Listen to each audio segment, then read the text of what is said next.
तो मित्रों, पिछले अध्याय में हम सिर्फ ढलान पर ही केंद्रित रहे। ढलान की वजह से हमने नदियों का ज़्यादा विस्तार से पढ़ लिया कि किस तरह से नदियाँ वहाँ पर जाएंगी। अब हम बात करने वाले हैं पर्वतों के ऊपर, क्योंकि प्रायद्वीपीय पठार में जो पश्चिमी घाट है, पूर्वी घाट है, यहाँ पर पर्वत श्रेणियाँ हैं, ऊंची पर्वत श्रेणियाँ हैं। बीच में ज़रूर उबड़ खाबड़ सा एक मैदान है, वृष्टि छाया क्षेत्र है बीच में, जो बीच का क्षेत्र है यहाँ पर भी पर्वतमालाएं, लेकिन जो प्रमुख चोटियाँ हैं वो पश्चिमी घाट और पूर्वी घाट के किनारों पर है, कोस्टल रीजन के ठीक आगे। डेल्टा क्यों बनता है पूर्वी घाट में, हमने इसका डिस्कस पिछले अध्याय में कर लिया है। अरावली पर्वतमाला की सबसे ऊंची चोटी हमने आपको बताई है, जिसका नाम था, जो सबसे बड़ी थी, गुरु शिखर, और माउंट आबू उसके बाद की थी। गुरु शिखर और माउंट आबू के बीच में गोरान घाट दर्रा पड़ता था, और जबकि इन दोनों के बीच में विंध्याचल और अरावली के बीच में एक सीमा, एक रेखा थी जिसको हम बोलते थे महान सीमा भ्रंश। विंध्याचल और उसके नीचे सतपुड़ा। सतपुड़ा की सबसे ऊंची चोटी है धूपगढ़ी। हमने आपको बताया है पिछले अध्याय में नर्मदा और ताप्ती के बारे में, नदियों के बारे में पिछली बार बात हो गई थी। आप देख रहे हैं छोटा रीजन, एक यहाँ पर मैकाल पर्वत है जो सतपुड़ा का ही है, माना जाता है। महादेव और मैकाल, ये हरे हरे रेंज पर्वतमालाएं हैं। मैकाल की एक पर्वत श्रेणी है अमरकंटक। यहाँ से एक विपरीत दिशा में बहने वाली नदी नर्मदा जाती है और एक ऊपर को जाती है सोन नदी। अब ये विपरीत दिशा वाली क्यों है, ये हमने पिछले अध्याय में बात कर ली है। छोटा नागपुर का क्षेत्र भी देखिए इसके अंतर्गत ही आता है, और छोटा नागपुर का क्षेत्र खनिजों के लिए बड़ा महत्वपूर्ण है। यहाँ पर एक बरान ज्यादा समूह है जहाँ पर भारत का सबसे ज्यादा खनिज होता है, इसलिए उड़ीसा में, पश्चिमी बंगाल में, छत्तीसगढ़ में विस्तारित है, जिसकी वजह से भारत में सबसे ज्यादा खनिज उत्पादन मूल्य उड़ीसा का बनता है। देखिए अब नीचे आएंगे आप, यहाँ से भी देखिए छोटा नागपुर की इस रेंज से कई नदियां भी गुजरती हैं। देखिए छोटे नागपुर से सुवर्ण रेखा नदी निकलती है, ब्राह्मणी नदी निकलती है, बड़ी नदियां यहाँ से भी निकलती हैं। जबकि दंडकारण्य का पठार है इसके पश्चिम में, जो मैदानी क्षेत्र है, वहां से निकलती है महानदी। महानदी के किनारे पर है चिल्का झील, जो भारत की सबसे बड़ी खारे पानी की झील है। चिल्का झील ये महानदी पर, महानदी का बेसिन ये डेल्टा बनाता है। और उसके बाद ठीक शुरू हो जाता है पूर्वी घाट। देखिए पश्चिमी घाट में हमने वो अध्याय आपको पढ़ा दिया है, कोंकण तट, कन्नड़ तट, आप मैंने पुराने वीडियोस में देख सकते हैं। ये जो क्षेत्र है ये उत्तरी सह्याद्री कहलाता है। ऊपर का क्षेत्र उत्तरी सह्याद्री और नीचे का क्षेत्र दक्षिणी सह्याद्री। पश्चिमी घाट का ही दूसरा नाम सह्याद्री भी है। उत्तरी क्षेत्र में जो सबसे ऊंची चोटी है उस चोटी का नाम है कालसूबाई। उत्तरी सह्याद्री की सबसे ऊंची चोटी परीक्षा में पूछी जाती है तभी सह्याद्री, जबकि उत्तरी सह्याद्री की सबसे महत्वपूर्ण पर्वतमाला है महाबलेश्वर धाम। यहीं से निकलती है कृष्णा नदी, आपको दिख रहा होगा ये कृष्णा नदी यहाँ से निकलती है। महाबलेश्वर धाम बड़ी सुंदर जगह है, ज्यादातर मुंबई वासी यहाँ पर घूमने का प्लान बनाते हैं। नीचे आप जाएंगे तो यहाँ पर ब्रह्मगिरी है, ब्रह्मगिरी की पहाड़ी नीचे है जहाँ से निकलती है कावेरी नदी। और जब आप पश्चिमी घाट देखिए 1600 किलोमीटर लंबा है, और ये पूरा संलग्न है, लगा हुआ है। पूर्वी घाट को आप देखेंगे तो कटा हुआ है, क्योंकि यहाँ पर नदियाँ, बड़ी बड़ी नदियाँ आकर अपना रास्ता बनाती हैं, और जब वो रास्ता बनाती हैं तो मैदान बना, प्लेन कर जाती हैं। जिस वजह से आप देख रहे होंगे जहाँ पर कृष्णा गिरती है और जहाँ पर गोदावरी और कृष्णा गिर रही हैं, तो बीच में पहाड़ी काट दी गई है, देखिए। और इन दोनों के डेल्टा तो आपस में मिलने को भी तैयार हैं, कृष्णा और गोदावरी के डेल्टा मिलने को तैयार है, आप देखिए यहाँ मानचित्र में भी। तो ये थोड़ा कटा छटा है पूर्वी घाट। चोटियां भी इतनी ऊंची नहीं है जितनी पश्चिमी घाट में है। पश्चिमी घाट ज्यादा ऊंचा है इसलिए अभी कटा छटा भी नहीं है, और नदियां यहाँ से निकलती हैं, इसको काटती नहीं है, इसी वजह से ये अभी तक ठीक ठाक स्थिति में है।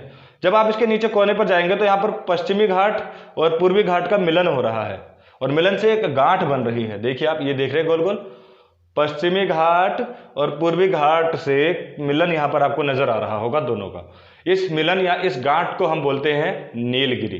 ये वन्य जीव अभयारण्य है, यूनेस्को में भी है, भारत का सबसे प्राचीन वन्य जीव अभयारण्य भी यहीं पर है, और ये नीलगिरी का क्षेत्र जैव विविधता वाला क्षेत्र है। आप पश्चिमी घाट पर गौर करेंगे तो भारत में पहले मानसून केरल में आता है, इधर से ही आता है। भारत में सबसे ज्यादा बरसात वाला क्षेत्र पश्चिमी घाट ही है, और जिस स्थान पर सर्वाधिक वर्षा होती है उस स्थान पर ज्यादातर झाड़ियां, पेड़ पौधे, जीव जंतु भी जन्म लेते हैं, और ऐसे स्थान को हॉट स्पॉट माना जाता है, जैव विविधता वाला क्षेत्र। ये भारत के हॉट स्पॉट में से एक है, अगर परीक्षा में पूछा जाए तो पश्चिमी घाट। यहाँ पर सबसे ज्यादा बरसात होती है तो घने जंगल भी होते हैं, और केरल में सर्वाधिक वर्षा होती है। तो इस घाट में नीलगिरी की बहुत विशाल जंगल है, ये जो वन्य जीव अभयारण्य है। हाथियों को तो बहुत ज्यादा घास चाहिए होती है, बहुत बड़ी बड़ी पत्तियां चाहिए होती है, घना जंगल चाहिए होता है जीने के लिए। हाथियों के लिए बड़ा प्रसिद्ध है नीलगिरी का जंगल। अगर आप दक्षिण में घूमने जाएं तो जरूर घूमने जाएं नीलगिरी के जंगलों में। यहीं पर एक जगह पड़ती है उद्गम मंडलम, जिसका नाम है ऊटी। आपने फिल्मों में और कई जगह पर ऊटी का नाम सुना होगा, बड़ी प्रसिद्ध जगह है ऊटी। वो नीलगिरी पर्वतमाला के अंतर्गत ही आती है। यह है नीलगिरी जो तमिलनाडु, कर्नाटक और केरल 3 राज्यों में है। तमिलनाडु, केरल और कर्नाटका 3 राज्यों में है नीलगिरी पहाड़ियों का विस्तार। नीलगिरी के नीचे आप जब जाएंगे तो यहाँ पर ये जो घाट के नीचे है यह है अन्नामलाई। ये पश्चिमी घाट का ही हिस्सा है, अन्नामलाई की पहाड़ी है। अन्नामलाई की देखिए, नीलगिरी की सबसे ऊंची चोटी है दोदा बेट्टा, जो अंदर आपको दिख रही है दोदा बेट्टा, ये नीलगिरी की सबसे ऊंची चोटी है। जबकि इसके दक्षिण में अन्नामलाई है। अन्नामलाई पर्वतमाला की सबसे ऊंची चोटी है अनाईमुडी। अनाईमुडी पश्चिमी घाट की सबसे बड़ी चोटी है, और न सिर्फ पश्चिमी घाट की बल्कि प्रायद्वीपीय पठार की, दक्षिण भारत की और प्रायद्वीपीय पठार की सबसे ऊंची चोटी है अनाईमुडी। ये यहाँ पर है अन्नामलाई की पहाड़ियों में। और आप और नीचे जाएंगे तो भारत की सबसे दक्षिणतम पहाड़ियाँ हैं इलायची पहाड़ियाँ। इनको अंग्रेजी में कार्डामन हिल्स भी कहते हैं। इलायची की पहाड़ियाँ भारत की सबसे दक्षिणवर्ती पहाड़ियाँ हैं। आप मानचित्र में भी देख पा रहे होंगे, ये हैं इलायची की पहाड़ियाँ। अन्नामलाई देखिए कई बार मानचित्र में आ जाता है, नक्शा बनाकर दे दिया जाता है, नीचे पहाड़ियों को आइडेंटिफाई करिए, सुमेलित करिए, A, B 1 2 3 4 5 किस पहाड़ियों को दर्शा रहा है। तो आप मानचित्र में भी देखते जाइए कौन सी पहाड़ी कहाँ पर है। ये देखिए आप अन्नामलाई के पूर्व में देख रहे होंगे, ये तमिलनाडु के क्षेत्र में ही है पालनी की पहाड़ियाँ। पालनी की पहाड़ियाँ ये हैं। अब आप देख रहे होंगे कावेरी नदी है यहाँ पर, कावेरी नदी। ये देखिए घाट, जहाँ पूर्वी घाट मिल रहा है नीलगिरी से, उससे पहले के ऊपर की संरचना देखिए आप। तमिलनाडु में 3 पहाड़ियाँ हैं, जावादी, सेवाराय और पंचमलाई। जब हम आपको खनिज पढ़ाएंगे तो इनका जिक्र अवश्य होगा, इसलिए इनको भूलना मत, सीरीज में याद रखिए। सबसे ऊपर जावादी, फिर सेवाराय। सेवाराय में लेटेराइट सोयल मिलती है। जब आपको मिट्टी पढ़ाई जाएगी इसके आगामी अध्यायों में तो सेवाराय पहाड़ी का जिक्र भी होगा। जावादी, सेवाराय और पंचमलाई, ध्यान से सुनिए आप, जावादी, सेवाराय और पंचमलाई, ये पहाड़ियाँ तमिलनाडु में हैं। ऊपर देखिए कृष्णा और गोदावरी का डेल्टा है। उससे पहले आंध्र प्रदेश में भी एक पहाड़ी है नल्लामलाई। नल्लामलाई आंध्र प्रदेश में है, देखते जाइए आप। उसके बाद ये बीच का कटा फटा क्षेत्र है जो डेल्टाई क्षेत्र है, कृष्णा और कावेरी गोदावरी का डेल्टाई क्षेत्र है। पूर्वी घाट में अगर आप ऊपर जाएंगे तो पहाड़ियाँ इतनी ऊंची नहीं है, ऊंचाई ज़्यादा याद करने की जरूरत नहीं है। हालांकि जब आप पूरब की तरफ बढ़ते हैं, देखिए इसका कोस्टल रीजन ज़्यादा बड़ा है पश्चिमी घाट से। पिछले वीडियो को जरूर देखिए, तभी आपको ये वीडियो समझ में आएगा। जब आप ऊपर की तरफ बढ़ते हैं तो यहाँ अपेक्षाकृत जैसे आप ऊपर को जाएंगे वैसे ही पहाड़ियों का आकार भी बढ़ने लगता है। जिस तरह से आप यहाँ पर देख पा रहे हैं आकार बढ़ता जाता है। और पूर्वी घाट की सबसे ऊंची चोटी अरायाकोंडा है। नाम बड़ा अजीब है एनाकोंडा, लेकिन अरायाकोंडा, अरायाकोंडा, अरायाकोंडा पूर्वी घाट की सबसे ऊंची चोटी है। यहीं पर एक चोटी है उड़ीसा में महेंद्रगिरी की, परीक्षा में बहुत महत्वपूर्ण है, पूछी जाती है। महेंद्रगिरी की चोटी कहाँ पर है? उड़ीसा में। जबकि एक और, चलिए फिलहाल बाद में इसमें बात करेंगे। उड़ीसा में ही एक और चोटी है देवारी मुंडा, ये लीजिए। उड़ीसा में तो देखिए मुंडा, बिरहोर, हो, जनजातियां भी ऐसे ही मिलेंगी। अभी हम एक वीडियो जनजातियों पर भी बनाएंगे, आप देखते जाइए। तो देवादी मुंडा यहाँ पर एक और है। ठीक, यहाँ से नदियाँ निकलती हैं जिनका हमने पहले ही जिक्र कर दिया है। तो ये है आपका प्रायद्वीपीय पठार का एक सिलसिला। इसमें एक जगह और बची है जो प्रायद्वीपीय पठार का ही हिस्सा है, जो मालदा दर्रे से अलग हुआ है। बांग्लादेश में एक भी पहाड़ी नहीं है, प्लेन मैदान है। और गंगा नदी यहां से आती है। गंगा नदी का रास्ता भी आपको पता होगा ऐसे है। तो गंगा नदी ने यहां पश्चिमी बंगाल में भी पूरा मैदान निर्मित कर दिया है। देख रहे हैं आप स्थिति को भी, ये पूरा मैदानी क्षेत्र है जबकि इसके ऊपर पठार है। वास्तव में ये पूरा इलाका पठारी था।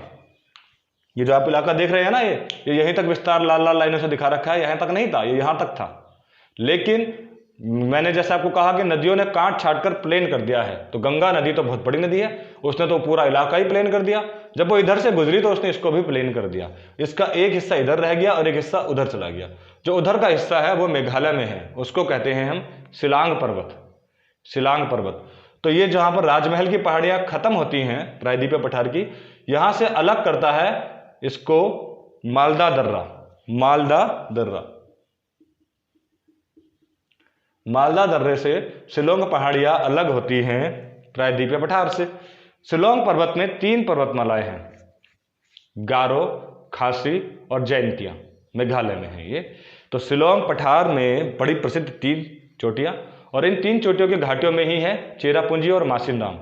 संसार में सर्वाधिक वर्षा वाला क्षेत्र यहीं पर है, मासिनराम में। देखिए बांग्लादेश में कोई भी पहाड़ी नहीं है, तो सारा जो मानसून है वो आकर सीधे इन्हीं 3 चोटियों से टकराता है इस तरह से, और इनकी घाटियों में हो जाती है झमाझम बरसात। तो ये हैं शिलोंग पर्वत में जो भारत के, या भारत के ही नहीं बल्कि पूरी दुनिया के सर्वाधिक वर्षा वाले क्षेत्र हैं। मित्रों, ये वीडियो आपको कैसा लगा आप हमें अवश्य बताइए, क्योंकि अब अगले अध्याय में हम बात करने वाले हैं गंगा और ब्रह्मपुत्र के मैदानी क्षेत्रों की। तो आप अवश्य इसमें कोई प्रतिक्रिया जरूर दीजिए। धन्यवाद।